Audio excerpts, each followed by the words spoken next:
Hola, soy Gina. Y yo soy Miguel. Juntos iniciamos Tortolita Inventiva, un estudio donde producimos material de arte ecológico.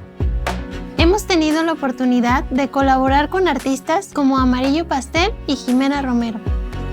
Además, formamos parte de los directorios sin plástico de Greenpeace y Sustentable Latinoamericano. Creemos que los pequeños hábitos generan grandes cambios. Por ello, cuestionamos el impacto ambiental de los productos comerciales y decidimos idear nuestros propios artilugios y herramientas de arte de forma artesanal. Para elaborar tintas botánicas acuarelables, recolectamos con cuidado y respeto lo que el mundo nos ofrece e investigamos los pigmentos que esconde.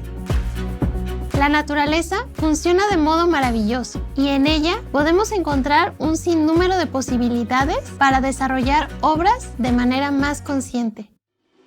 En este curso de doméstica aprenderás a extraer tintes de fuentes botánicas. Para el proyecto final, desarrollarás una colección de tintas acuarelables y sostenibles. Primero, conoceremos los aspectos básicos sobre el arte sustentable.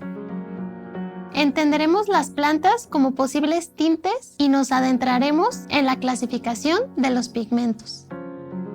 Luego, identificaremos las herramientas que vamos a usar y examinaremos la importancia de la bitácora. Será hora de ensuciarnos las manos con el método tradicional para la extracción de tintes de cocción y molienda. También llevaremos a cabo los procedimientos de macerado en agua y en alcohol. Una vez que tengamos las pinturas, haremos magia. Transformaremos los colores con la alteración de sus pH y jugaremos con texturas y terminados. Finalmente, veremos las pinturas que necesitan aglutinantes y cuidados especiales y montaremos nuestra bitácora con componentes reutilizados. Al terminar las lecciones, sabrás extraer colores de la naturaleza y podrás crear un vínculo más íntimo con tu entorno. Para lograrlo, te harán falta algunas fuentes botánicas, herramientas para ilustrar y acceso a utensilios de cocina y modificadores como bicarbonato o jabón en polvo. Elabora de manera artesanal y sustentable Las tonalidades que necesitas para expresarte.